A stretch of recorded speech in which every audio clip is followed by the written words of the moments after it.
¿Ponés para grabar? A ver, si me das cuenta de esto.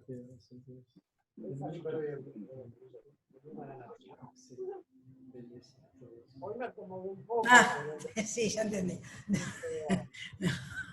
Qué cosa. Bueno, para... Pero dámelo, papito, porque si me lo pones sí, encima papito, del... Lo que pasa es que no lo vas a desenchufar si lo todo. Ahí está, ahí está. Por lo menos me quedo tranquilo que voy para la autopista y no va a zumbar y no se va a salir la rueda en cualquier momento. Bueno. Sí, Ya sé. Mande saludos al de atrás.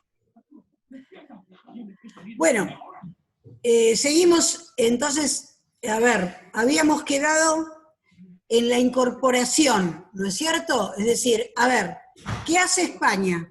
Nos ubicamos en la espacialidad, otra vez, volvemos al abordaje. Vivimos este momento de la conquista en dos espacios diferentes. Y es tan, digamos, tan particular lo que pasa, porque España no conoce América. ¿Entienden lo que pasa? Están legislando para algo que no conocen. Porque la mayoría de los que hacen la ley no han venido a América. ¿Sí? Entonces, esta, digamos, a veces esta incoherencia hace que no tengan claro qué es lo que está pasando. Y qué es lo que está pasando con la sociedad americana.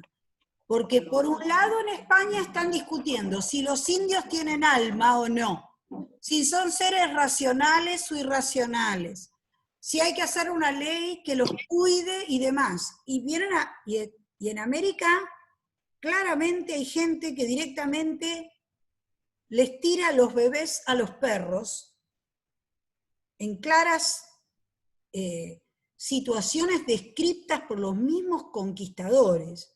Si el padre Bartolomé de las Casas tuvo que ir y parársele delante de Carlos V diciendo lo que estaba pasando en América, o sea, realmente esa complejidad de una espacialidad diferente y lejana, de una legislación que legisla para alguien que no conoce, fundamentalmente tiene que ver, por encima de todo, no con los espacios, con la gente, con lo que les pasa, sino tienen que ver con relaciones de poder, chicos. O sea, tienen que ver con las asimetrías de una relación de poder que está marcando una colonización y una conquista. ¿Sí? Entonces muchas veces decimos, pero ¿cómo puede ser? Qué buenos decían, ¿no es cierto? Los historiadores muchas veces decían, bueno, pero España tuvo realmente muy buena voluntad, no prohibió el mestizaje, bueno, puso primero la Inquisición, sí, es verdad, pero además le puso un tribunal para indios por las dudas, para que los comprendieran. Sí, todo bien. Pero claramente lo que estaba pasando en América era otra cosa. Entonces, por eso les digo que si nosotros nos paramos en este abordaje, se nos van a aclarar muchas más cuestiones que no habían sido miradas, que no habían sido visibilizadas. Fíjense, las corrientes colonizadoras, ¿no? Ese era el título que aparecía en los libros de texto. Corriente colonizadora del norte, corriente colonizadora del oeste, corriente colonizadora del este. ¿Y qué nos decían esas corrientes? Porque yo digo, la historia positivista, ¿mentía? No mentía. Contaba los hechos.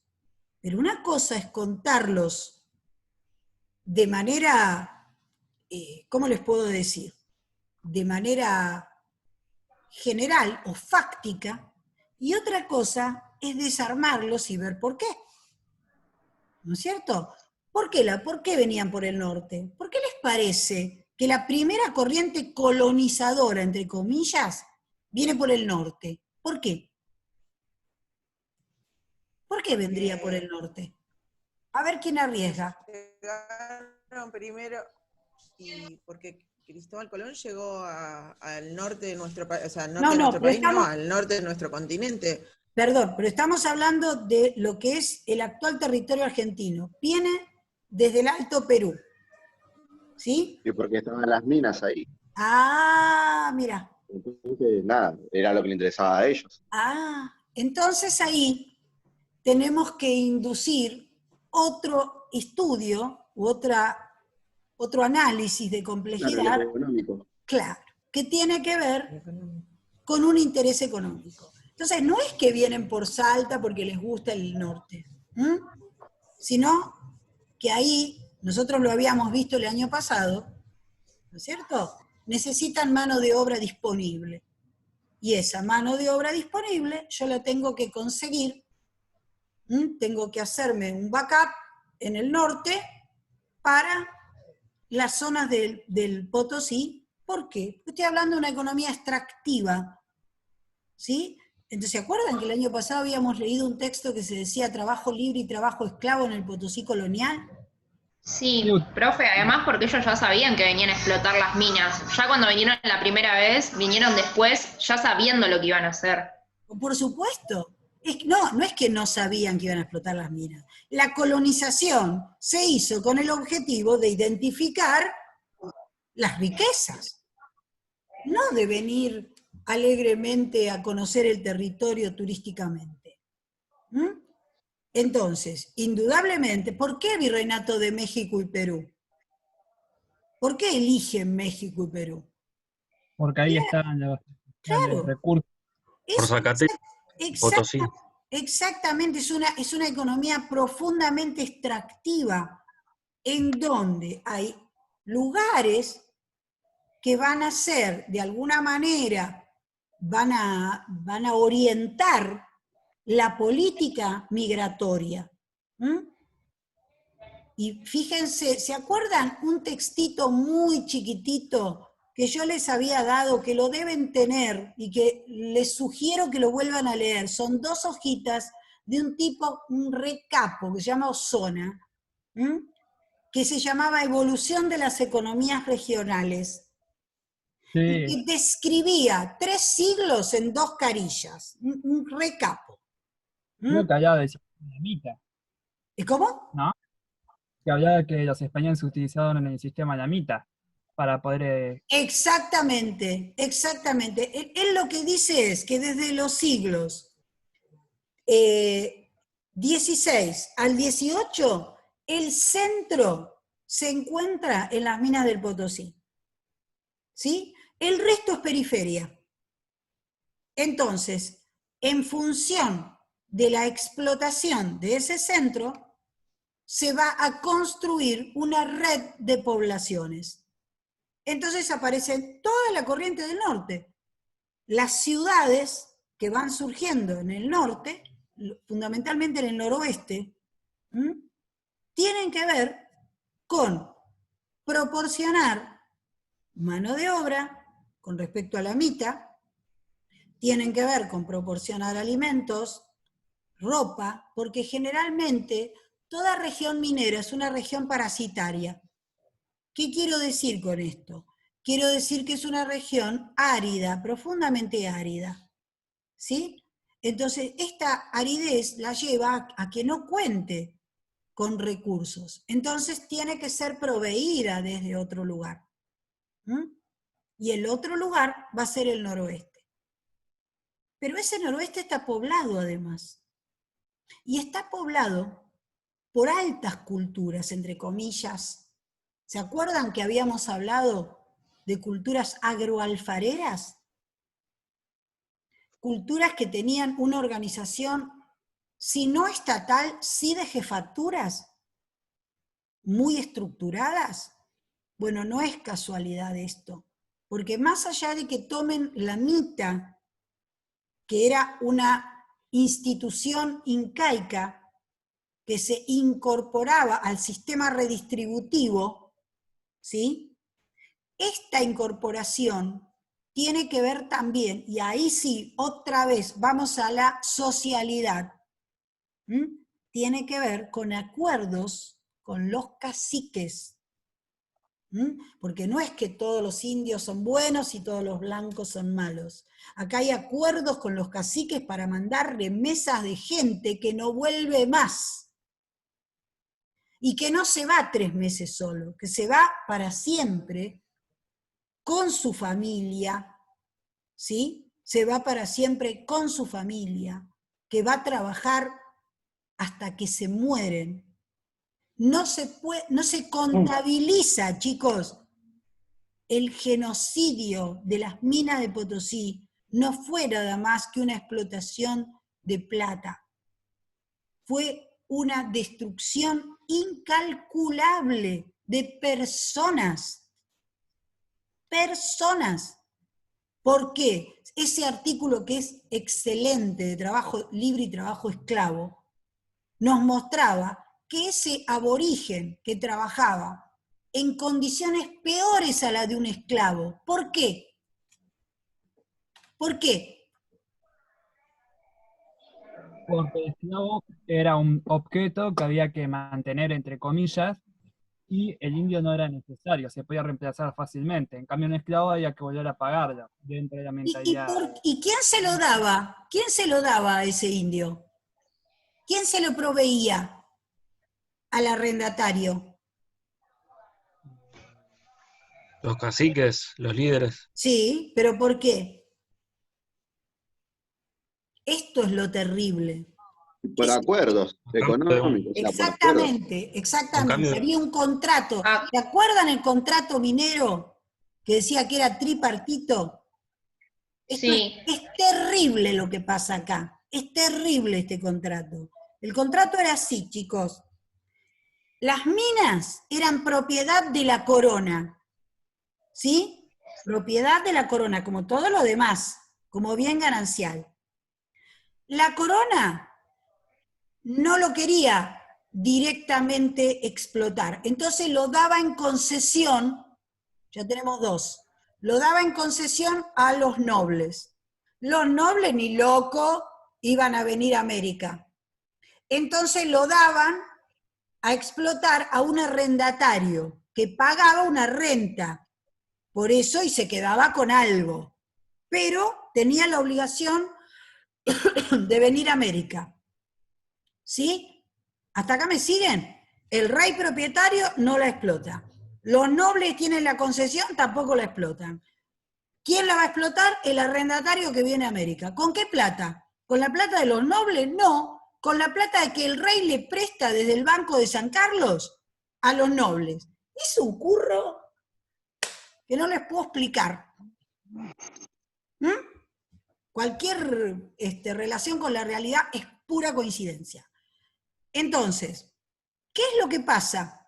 El arrendatario viene acá, ¿sí? Sabe que le tiene que dar toda la plata a los nobles españoles, una parte va para la corona de lo que explote y una parte se la queda para él. ¿Y la gente? La gente es gratis. Porque como la MITA era una institución, la mano de obra es entregada gratuitamente. Y el trabajo esclavo es, no porque sea considerado como un esclavo, sino porque el que sabe explotar las minas le pagan porque lo necesitan. Pero los otros ni siquiera le pagan. Y le ponen una cantidad determinada de mineral que tienen que sacar. Y si no sacan ese mineral, tienen que seguir trabajando hasta que lo saquen. Entonces tienen que ir con toda la familia a sacarlo, porque si no, no lo pueden extraer. No alcanza el trabajo. Por eso se mueren como moscas. Entonces, ¿quién eran los libres? Los libres eran los calificados. Los que, como sabían manejar el mercurio, trabajar la plata, ver cómo se... Es decir, todo lo que es el trabajo calificado, a ese sí le pagan, porque lo necesitan. Al otro va gratis. Pero vive peor que un esclavo. ¿Por qué? Porque si se le muere no les importa. Porque sabe que todos los meses tienen remesas que vienen y vienen y vienen y vienen. con arreglos que se hacen con los caciques, porque si los caciques no hubieran aceptado, muy otra hubiera sido la realidad. ¿Mm? Entonces, esto es lo que está pasando en América. Esto es la socialidad, la espacialidad. ¿Por qué la espacialidad? Y porque no por casualidad les está pasando esto a los indios del noroeste. Les pasa porque son mano de obra de un centro que está diseñado para extraer por encima de todo. ¿Sí? Cuando este centro se agote, que van a ser 3 siglos, se llevaron un cerro de plata, chicos. Un cerro de plata. Un cerro de plata. En 3 siglos. Ya en el siglo XVIII, las minas de Potosí estaban agotadas. ¿Y dónde vamos a mirar entonces? Vamos a mirar al Río de la Plata. ¿Y qué era? Por eso las ciudades del norte, si alguno, yo no fui todavía, iba a ir en abril y claramente ya sabemos lo que pasó. ¿Qué pasa en el norte? ¿Qué ocurre? Nosotros vemos todas ciudades, unas iglesias, unas cosas, claro, era la parte más rica. Y hoy decimos son las provincias pobres. No, las provincias no son ni ricas ni pobres, tienen que ver con el modelo económico donde yo las pongo. ¿Sí? Si lo desarrollo o si no lo desarrollo. Si sos un centro económico de desarrollo o son periferia. El puerto de Buenos Aires no importaba. ¿Por qué? Porque estaba muy lejos de las minas. A lo sumo mandaría mulas. Ahora, en el siglo XVIII la cosa cambia. ¿Por qué? Porque desde América, vamos a la espacialidad, desde América las minas se agotan, y desde España, a mitad del siglo XVIII, la revolución industrial, cambia el sistema de explotación económica, de ser extractivo a ser de consumo. Entonces, como como el sistema se revierte, ya no va a ser importante el noroeste, va a ser importante el puerto de Buenos Aires. ¿Por qué el virreinato del Río de la Plata? ¿Por qué durante 3 siglos no importó tener un cuidado estratégico en el Río de la Plata? ¿Y por qué va a importar justamente a fines del siglo XVIII? Este lugar. Entonces, otra vez, vemos la espacialidad. Esta espacialidad, de alguna manera, construye relaciones sociales. Y esas relaciones sociales tienen que ver con experiencias históricas. ¿Ven que no podemos separar? No se puede separar. Si lo separo, no lo entiendo en su total complejidad. ¿Queda claro, chicos, esto? Espectacular. Sí, profe, de primera.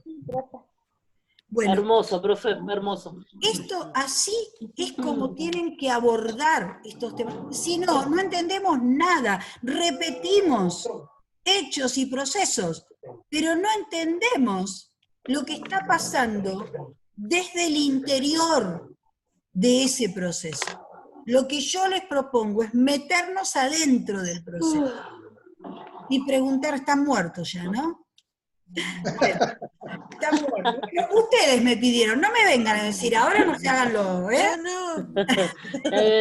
Estamos calladitos porque nos interesa lo que nos dice, estamos Mentiras, escuchándola se con unieron y atención. se aprovechan de que no sé que están con los ojos cerrados, dale.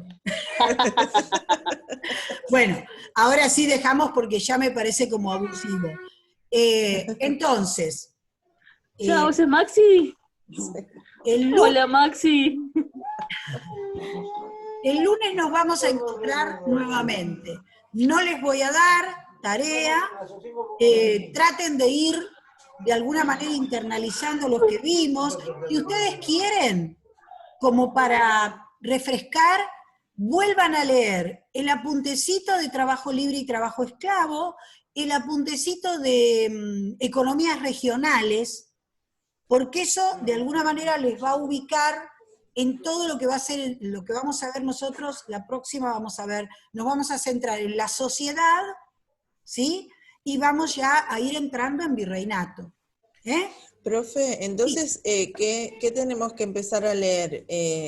¿La parte del texto de Tandater, eso? Yo les diría que refresquen Tandater porque van a fijar lo que expliqué hoy.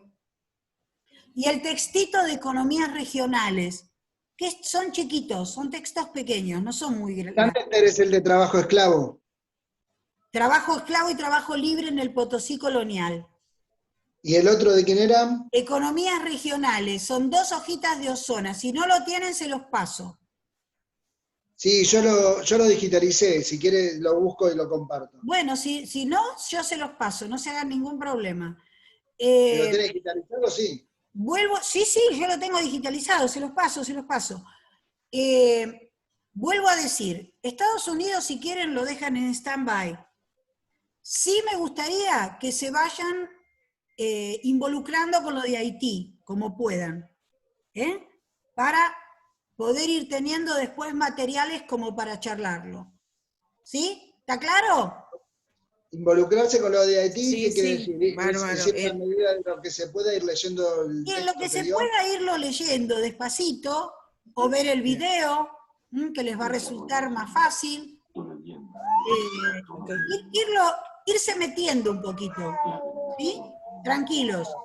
Pero me gustaría que para el lunes trajeran leíditas esas 2 hojitas, digamos esos 2 textos, porque van a poder incorporar mucho mejor lo que empecemos a hablar de sociedad.